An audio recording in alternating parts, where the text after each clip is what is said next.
Hey guys, it's Friday, April 26, 2019, and this is going to be the start of a multi-part flea market finds. Just ended up finding a guy who had quite a few items for sale, and actually just went back up there today for the second trip up and bought even some more stuff. Tried doing a live video to just kind of show when I was unloading the truck, but the quality of the video was really grainy. It was my first attempt at going live, and I was using the video on my phone, and I guess because the bandwidth wasn't adequate or for whatever reason, it looked pretty horrible. But you guys that did watch that live video and commented on it mentioned that you could kind of see that there was quite a bit of stuff there. So I'm going to kind of go back to my old format here. So those of you who think I talk too much might not be too thrilled about that, but some of you guys actually like hearing me talk about it. The other thing I decided to do is I am going to divulge what I actually paid for these items. I had stopped doing that because when I started the Steve's Basement Facebook page for sales, and also I've been selling on other Facebook pages, Facebook Marketplace and other places online, I think I was putting too much emphasis on that as being a problem when I don't think it's a problem at all. And quite frankly, just because someone sees me get a really good deal on something doesn't necessarily mean that they're going to expect me to sell it dirt cheap also. All right, you don't want me to drone on? I'm not going to drone on. Let's dive right into it. Oftentimes when I go on a buy like this where I'm buying a whole bunch of items, I will actually write down the items as I buy them with the amount that I paid. Often it's just to keep a running total so that we don't get into a situation where the seller and I are sitting there trying to remember what, 5 items ago, what we agreed on. The other reason I do that is I want a record, because if I end up selling that item, I want to be able to deduct my cost of the item from that, so that it's kind of a cost basis type of approach. So I'm going to use my cheat sheet here and just kind of go in order. So I guess we could call these two items right here the icebreakers. These two micrometers I bought as is, and I'll show you what's wrong with them in a moment, for $10 a piece. So the first one, get a nice brown and sharp wooden box, is this earlier brown and sharp 1 to 2 inch micrometer. This has got this unusual thimble with this clear window that allows you to actually see the numbers in there. Okay, and this actually says right here, Swiss made. So this is either a Tessa or an Etalon micrometer that is branded brown and sharp, but it was made for brown and sharp by Tessa or Etalon, or Etalon. I'm not sure how you pronounce it. This probably was a pricey micrometer when it was new. And the reason why I got it for $10 is, well, it's old and it's actually completely locked up. Take this clear window off. This part right here should turn, and this is the friction lock right here, and it doesn't matter if I have it on or off, this does not want to turn. Okay, this is locked up, and that's probably corrosion or something down inside there and just from sitting for a long time. So actually it just turned. The problem is the way this handle is designed. It's real simple to just bust this plastic by wrenching on it too hard. So I think what I'm going to do with that one is maybe put this in the vise with something soft to keep it from damaging this part, and just kind of hold it vertical like that, and put a little machine oil right on the edge there. I've got some very light oil that I could put in there and see if it'll work down in there and loosen up. The only other issue with this is that this foam, okay, which originally would have been soft cushiony foam, has turned into this horrible dried out crusty stuff that gives off all of this dust, like very fine sawdust almost. And the problem with that is, of course, it just gets into everything. A couple minutes with a scraper, get rid of all that nasty foam. And if we end up getting that mic actually working again, we'll find some kind of foam to stick in here. The other sick micrometer that I ended up getting for $10 is in this case right here, which the case is not marked, but I do believe that this is the original case for this micrometer. All right. And this is a Viz, V-I, I believe that's an S, but I believe it's pronounced as a Z, because this is made in Poland. I'm Polish, I really should know that, but... So anyways, the way this is supposed to work is it's supposed to work like a normal micrometer, but the anvil actually is able to move, and these little needles right here are supposed to move. And what this allows you to do is this allows you to make comparisons between a standard and whatever it is that you're measuring for inspection purposes, or between one item to the next, for lack of a better explanation. But this is called a comparative micrometer. So the good news is that this micrometer moves freely, turns freely, no problem there. The bad news is I couldn't get the needles to move. I don't know exactly how it's supposed to work, but if I push on the anvil here, I think that's supposed to make it move. Nothing happens. Furthermore, if I push on this button, okay, has no reaction, and this knob doesn't want to turn. It's locked up tight. So this is what we in the industry call a sick puppy. So I just cleaned out the box. It was a little bit of swarf stuck to the felt that's in here. I found this. This is odd. This was in this box. It looks like a dowel. It's been kind of carved, shaved into a little cone, and it's got a sharp little metal screw end on it almost. So I wonder what the heck. I don't know if this just accidentally ended up in here, or did somebody make this for a specific reason. And then there's this micrometer wrench, which this end of the wrench clearly is to take this end cap off. This is so you can take the whole spindle apart. Okay, but this is working fine. This part of the micrometer seems to be working fine. And then this end of the wrench appears to be to remove this cap right here. But I just tried it, and it's very, very, very tight. I'm assuming it's lefty-loosey, righty-tighty, so it should.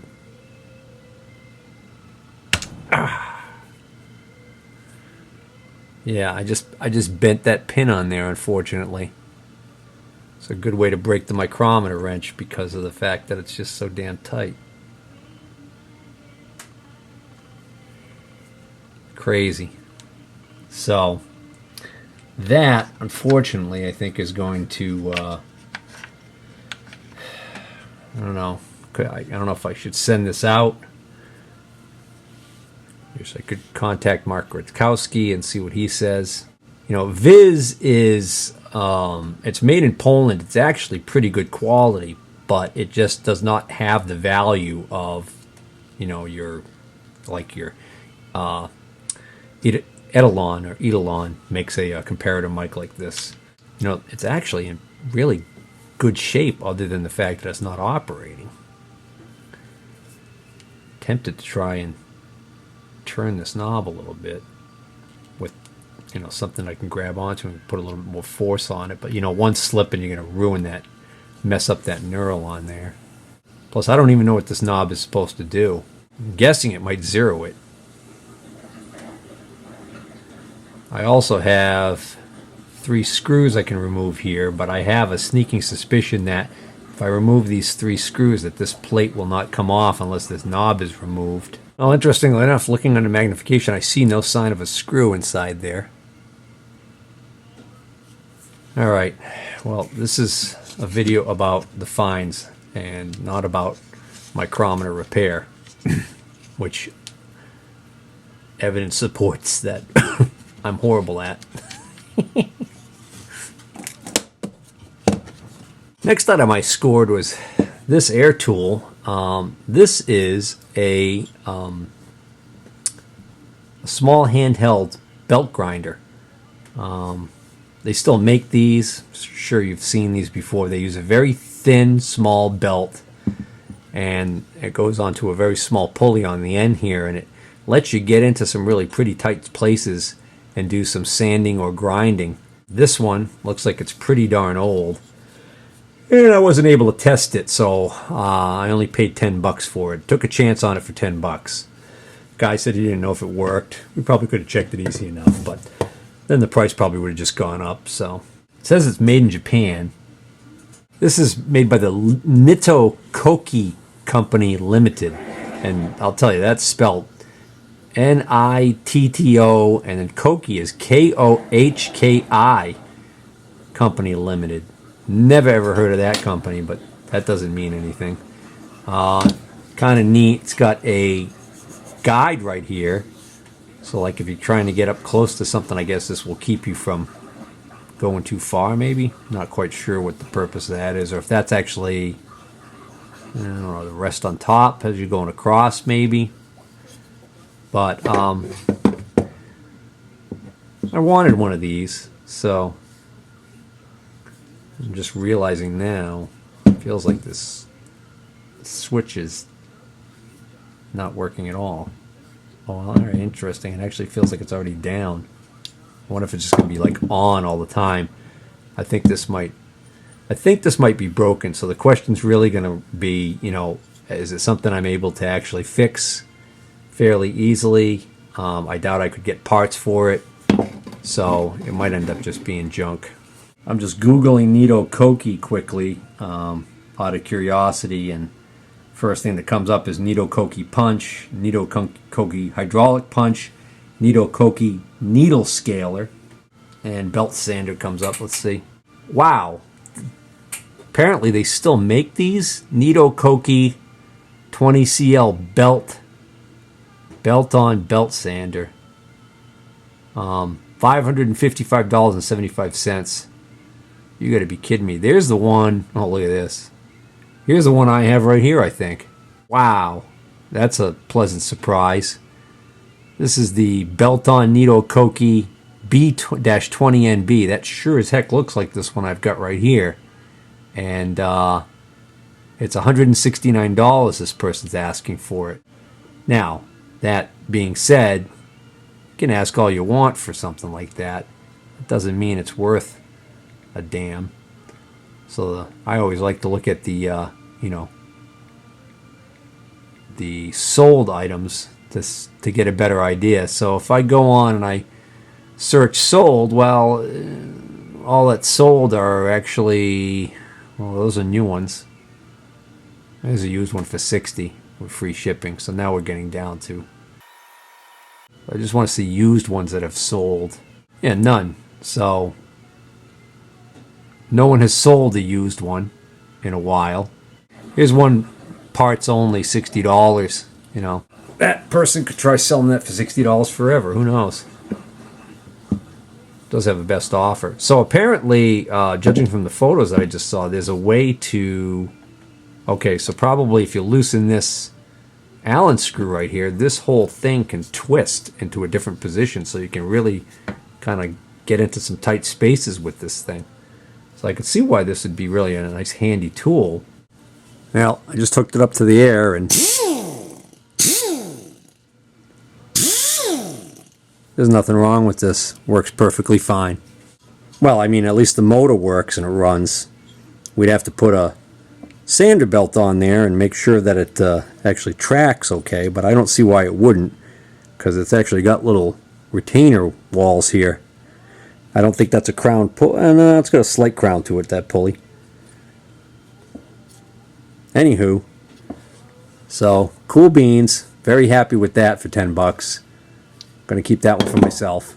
Next up, in this very early looking filthy box, is a Mitutoyo depth micrometer set, but it's a big depth micrometer set. It's 1 inch through 12 inch.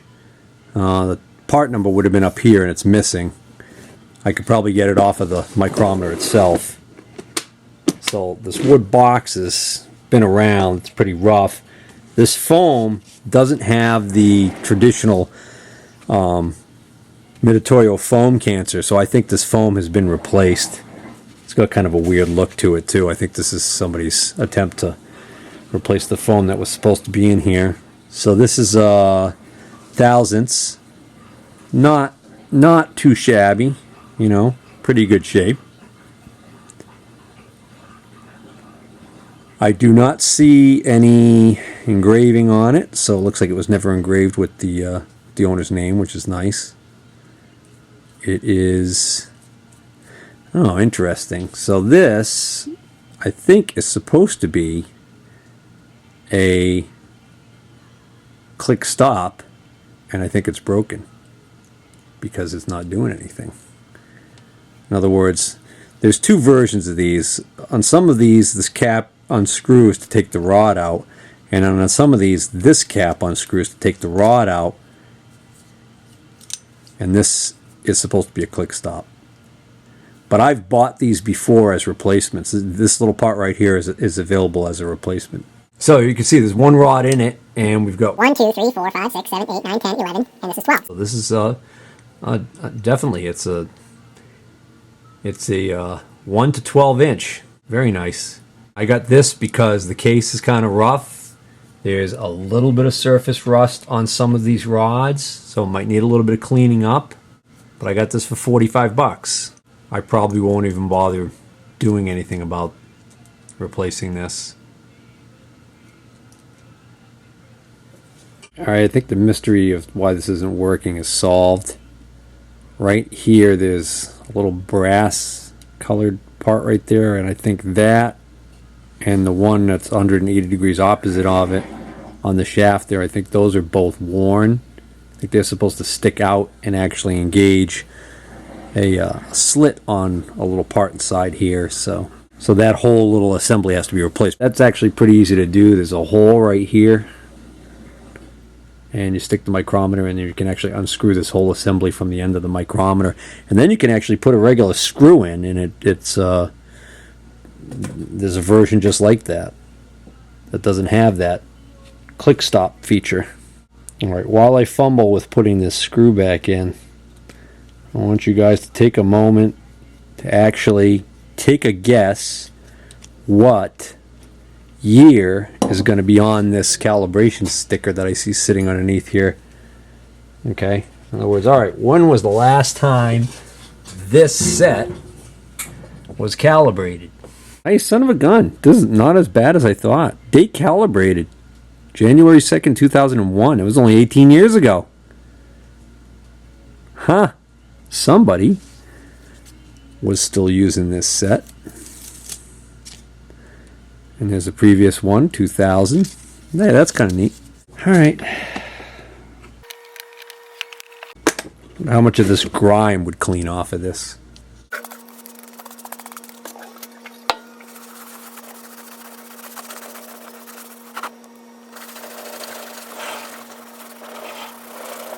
Yeah, that's going to take a lot more work than I'm willing to do, quite frankly. You can actually see, though, the natural color of the box starting to come through. So that's all shop oil and grime.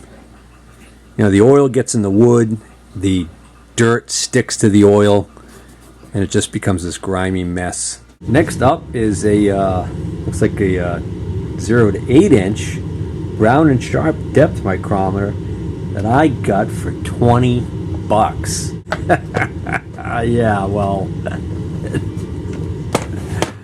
this is why I got it for 20 bucks. So 20 bucks got me this poor, sad, broken box. The hinges are broken. The clasps, you know, the box is junk. But what's in here? Okay, you got surface rust on the rods. But what's in here is, son of a gun, you know, a genuine brown and sharp depth micrometer. It's actually in not horrible shape. This one is, I'm not sure on the model on this one. It's very thin. See, this says this is a 608, but I've had 608s before, and I've never had a 608 that had a thimble as thin as this. So it's interesting to me. I wonder if it's just because it's a very early one. Unfortunately, we're missing something on the back here. There must have been some sort of maybe click stop mechanism on this, and it would have been Brown and Sharp's version of it, so it's a little different. Still usable the way it is. Let's see, yeah, that rod was stuck in there a little bit. That's all right. Again, you know, gonna be a good deal for somebody who wants to put a little bit of time into cleaning it up. Seems to work perfectly fine. Nice and works, moves freely. Yeah, I'm not quite sure what the heck happened there. I tried to actually get this for $10, but I had to pay $20 for it. Also, for $5, I spotted this bag with radius gauges in it, and unfortunately, it's not Starrett, but it's actually a Lufkin set. And by the looks of it, you see that material right there? That's the material from, I think, the original pouch that this was in. And I think what happened was, I don't know if this got wet or what happened, and somebody, you know, the case was destroyed, so they decided not to throw them out. They pulled all of the radius gauges out, and pretty sure it's a Lufkin. Yeah, this is a Lufkin. This is an early one, I think. Anyways, so I'm not quite sure how complete it is, but I think, I may be wrong, but I think somebody might give me $10 for that set of, basically it's a radius gauge set, pretty much complete. You could scrape this stuff off at your leisure, you know, and you got quite a few sizes there, so yeah. All right, this, I don't know if this was Roberts, maybe that's what that says. Somebody want to keep track of whose it was. This is Mitutoyo. This is actually stamped the something Jones Corporation. That must have been the company whose tool room this came out of. And what this is a small dial bore gauge set, Mitutoyo, but it's missing some parts. But I got this for $15. The other thing that strikes me as odd is that it's got a Federal indicator in it. Now, the indicator is a little slow to return. I'm sitting, you know, probably gummed up. It needs a little bit of cleaning. But also, this is you notice that not only is it a Federal indicator that's sitting in here, but it's a multi-revolution. So it's a 10,000ths indicator. It's a tenths indicator, and so every time it goes around once, this subdial will move to the next division. Well, that is not the kind of indicator that you would expect to have on a small dial bore gauge that's doing such little travel as this. Now, the good news is this is actually not frozen up. This works. It feels okay. So I think this will be actually a usable small bore gauge. I've just got to get a different indicator to go in there. Maybe I'll even find myself a Mitutoyo. I have some Mitutoyo gauges that'll fit in there. And what's missing is, I think it's missing a couple of these attachments right here. So if you look right on the end there, you can see that little pin that sticks out. Okay, you interchange those with these different size pins, and I can see that like, see how short that is. So I see spots here. There's 3 open slots, and there's 1 on here. So it looks like this is missing 2.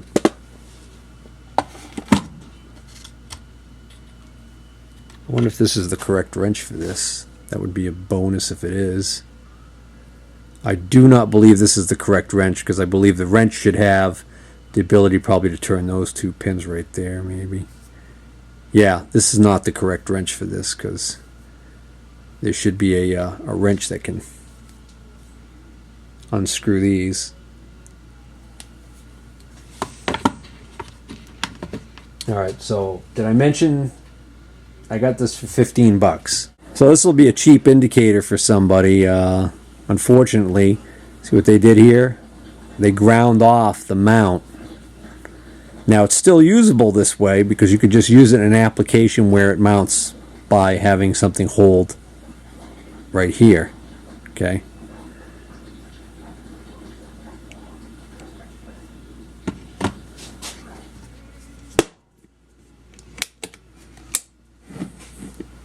Okay, so here's another Mitutoyo set. I got this set for 20 bucks. This is a more modern Mitutoyo. You can tell by the plastic case. And this actually has, it's a little filthy, but it's, I think it says, this just says 1 set bore gauge. I can't even read it. It's so blackened out. But this says Mitutoyo right here.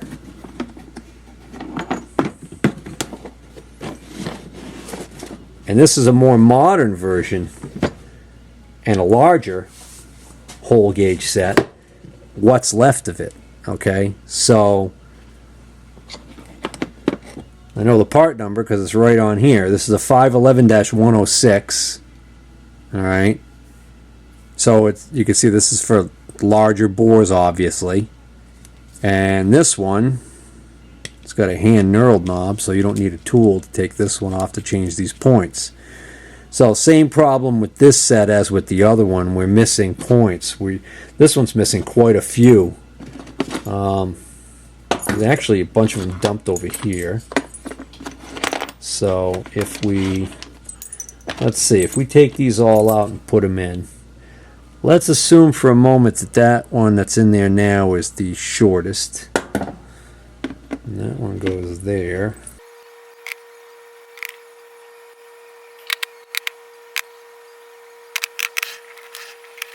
Well, I'll tell you what. One in there. I'm only missing one in this set. What the hell's this for? Interesting. So this